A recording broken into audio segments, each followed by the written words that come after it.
I spent 22 years staring down men at their worst, but nothing in my career prepared me for the moment I watched my own daughter get hurt right in front of me, under soft restaurant lighting. Like it was nothing. I did not move, I did not shout, and that decision, the one that felt the hardest in the moment, ended up changing everything that came after.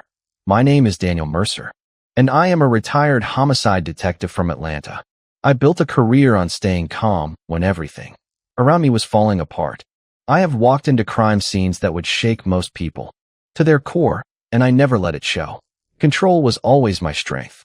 But that night, sitting across from my daughter Emily and her husband, I learned that control can feel a lot like helplessness when it involves someone you love. Emily is 31 now, strong in ways she does not always see. She got her smile from her mother and my stubborn streak, which makes her hold on longer than she should sometimes. She married Ryan Collins 4 years ago in a ceremony that cost more than I ever imagined spending on a single day. I stood beside her, proud and hopeful, even though something about Ryan never quite settled right with me. Ryan was the kind of man who seemed polished on the outside but never fully genuine. His handshake lingered too long, his smile felt rehearsed, and his eyes rarely matched his words. He worked in logistics for a regional distribution company in Marietta and carried himself like someone who believed he had everything figured out.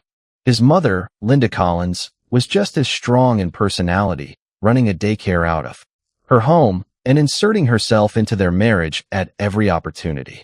The night everything broke, part was supposed to be simple. A birthday dinner for Emily at a steakhouse in Marietta. I made the reservation, paid for the meal, and tried to enjoy the evening. But tension started building early, the kind that hums quietly before it turns into something louder. Ryan made a comment about Emily spending time at my house the previous weekend, helping me sort through her late mother's belongings. His tone was subtle, but the meaning behind it was not. I noticed everything the way I always had during my years on the job. The shift in Emily's posture, the way her shoulders curled inward, the tightening in Ryan's jaw. His mother watched them with a strange kind of interest, like she was waiting for something to happen. And then it did. Ryan reached across the table suddenly, not to hold her hand or pass something, but to grab her hair at the base of her neck. He pulled hard enough to jerk her head back. The sound she made was small but sharp, and the entire room seemed to pause around us. Emily froze instantly, her body going still in that quiet, instinctive way people do when they feel trapped. What broke something inside me was not just what he did, but what came next. Linda leaned back in her chair, folded her arms, and said with approval that this was how things should be handled, that Emily needed to learn her place. There were dozens of people around us watching, pretending not to watch, and in that moment, I felt every instinct in my body telling me to react. But I did not. Instead, I reached into my jacket, took out my phone, and started recording. Years of experience had taught me that anger can destroy a case before it even begins. I let the camera capture everything. Ryan's expression, Emily's tears, and Linda's approval. I kept my hands still, even though everything inside me was anything but calm. After a few moments, I placed the phone down, called for the check in a steady voice, and paid the bill. When I stood up, I looked at Emily and told her to get her coat. She hesitated for a second, looking between her husband and his mother, but something in my face made her listen. We walked out together without another word. In the parking lot, she sat beside me in silence, shaking. When she finally spoke, she asked me not to do anything. I told her I already had.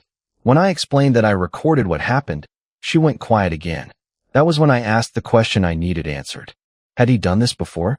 Her silence told me everything, but she still answered. It had been going on for over a year. Not always like that. Not always in public, but enough that she had started to accept it as something she had to manage, instead of something she should escape. Hearing that changed the situation from a single moment into a pattern, and patterns are what cases are built on. I took her home with me that night. She fell asleep on the couch, wrapped in one of her mother's blankets, while I sat at the kitchen table watching the video again and again, making sure it showed exactly what I needed it to show. Then I started making calls. The next morning began a process I knew well. I contacted an attorney, filed reports, and started building a case piece by piece. The video was clear, the witnesses were there. The location had security cameras that would back everything up. Within days, an emergency protective order was issued, and Ryan was formally charged, but the consequences did not stop there. His workplace was informed, not with threats, but with facts. An employee facing assault charges with documented evidence is not something companies ignore. He was placed on leave almost immediately. At the same time, Linda's daycare came under review after the footage of her encouraging violence was reported to licensing authorities. Parents were notified, and within a week, most of them had pulled their children out. Everything they thought they controlled started to unravel. Through it all, Emily stayed with me, slowly finding her footing again. We talked for hours, going through messages, documenting incidents, building a timeline that showed the full truth of her marriage. I never forced her decisions, but I made sure she had options. Eventually, she chose to leave. The divorce process moved quickly once all the evidence was presented. Ryan's confidence disappeared as soon as he realized how much had been documented. He agreed to the terms without much resistance, and a permanent restraining order was put in place. By the end of the month, it was over. One evening, Emily sat across from me at the kitchen table and asked why I had not gone back into that restaurant and handled things the way most people would expect. I told her the truth. If I had acted on anger, I would have shifted the focus away from her and onto myself. Instead, I used something stronger than force. I chose evidence. That night, I picked up my phone instead of my fists because I knew the phone would carry more weight in the long run. It was not about patience. It was about understanding the outcome I wanted and taking the path that would get us there. Now, Emily is rebuilding her life one step at a time. The house feels lighter when she is around, and for the first time in a long while, I see something in her that had been missing. Peace. And as for me, after everything I have seen in this life, it turns out the most important case I ever worked was not one assigned to me.